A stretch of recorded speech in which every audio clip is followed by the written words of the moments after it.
30번이고요. 4점짜리 문제죠. 어려운 문제입니다. 문제를 읽어보면은 함수 fx의 역함수를 gx라 할 때라는 말이 나와요.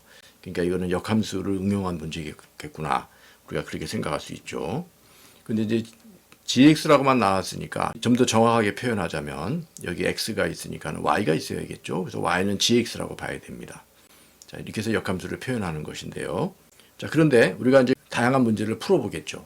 풀어보다가 보면은 역함수를 x는 gy라고 표현하는 그런 경우도 있어요.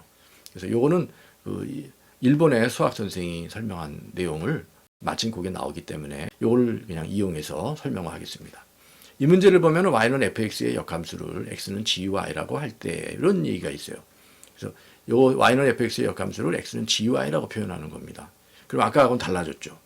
비교해 보면은 여기 우리 수능에서는 y는 gx로 표현하고 있어요. 근데 여기서는 x는 gy라고 표현합니다. 이렇게 표현하는 경우도 많이 볼 수가 있어요. 그리고 또 어떤 경우에는 x는 fy로 표현하는 경우도 있습니다. 자, 그러면 이 세 가지 표현이 왔다 갔다 하니까 우리가 역함수라는 것에 대해서 어떤 것이 어떤 것을 의미하는 것인가 우리가 좀 정확히 정리를 해 놓을 필요가 있습니다. 그래야 이제 여러 가지 응용 문제를 풀 수가 있는 거죠. 자, 그래서 오늘은 이 세 가지가 뭐를 나타내는 것인가 정리하도록 하겠습니다.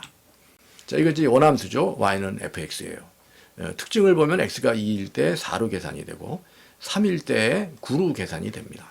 자, 그런 이제 함수인데 여기서 만약에 우리가 x와 y를 바꿔보는 겁니다. 그러니까 식은 그대로죠. 그래서 f는 그대로인데 x와 y가 바뀌었습니다. 그러면 여기가 2일 때 4였죠.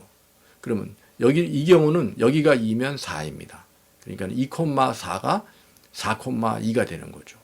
즉 반대가 됩니다. 그래서 y는 x에 대해서 대칭점으로 넘어가게 되고요.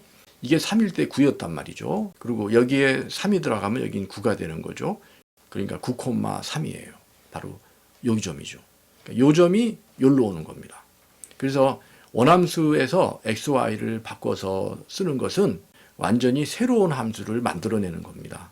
그리고 이 식을 만족하는 x, y 점들을 찍어서 그래프를 그려보면은 y는 x에 대해서 대칭인 관계의 그래프가 되는 것이에요. 자, 그런데 우리가 관습적으로 함수를 쓸 때 y가 앞으로 나오게 하죠. 그래서 y는 이걸 계산할 수가 없으니까 f의 마이너스 1로 씁니다. 그리고 간단하게 g라고 쓰기도 하죠. 그래서 y는 gx라는 것은 원함수에서 새로운 함수를 만들어낸 겁니다. y는 x에 대해서 대칭이 되는 함수를 만들어낸 것이에요. 그러니까 역함수를 나타내는 건 요것과 요거 벌써 두 개가 등장했죠. 그리고 요것과 요거는 새로운 그래프 위에 회색선 위에 놓여져 있는 x하고 y 두 좌표의 그 관계식을 나타내는 것이에요. 근데 역함수를 나타내는 방법은 이거 말고 더 있습니다. 그 원함수에서 이걸 x로 풀어요. 그리고 식은 달라지겠죠. 그래서 그걸 gy로 씁니다. 그래서 이렇게 되는 함수는 요 식을 만족하는 xy나 요 식을 만족하는 xy나 전부 이 검은색 그래프 위의 점들이에요. 2,4하고 3,9가 되는 거죠. 다만 여기서 보면 여기가 9일 때 이게 3인 것이에요. 이건 3일 때 9인 거죠.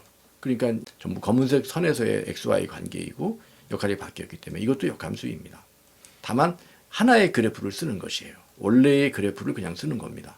근데 여기에서 1로 가느냐 아니면 여기에서 1로 가느냐 그것만 다른 것이죠. 그래서 역함수를 표현하는 방법은 이렇게 세 가지가 있습니다. 얘는 원래의 그래프를 쓰는 거고 얘네 둘은 이 회색 그래프를 쓰는 것이니까요. 그래서 역함수의 미분과 적분을 다루는 문제마다 요거를 쓸 때도 있고 또 요것이나 요거를 쓸 때도 있습니다. 자, 그러니까 우리가 그거를 정확하게 어느 것이 어느 것을 의미하는지 정확하게 알고 있어야 이와 관련된 문제를 우리가 자신 있게 풀 수가 있는 것이죠. 자, 이렇게 해서 y는 fx의 역함수를 나타내는 방법이 이렇게 크게 두 갈래가 있는 거죠. 그리고 여기에서 또 이렇게 두 가지 방법이 있다. 그래서 총 세 개의 방법이 있다 하는 것을 오늘 정리를 했습니다. 그리고 수능에 나왔던 이 문제는 요 동영상에 설명이 있습니다.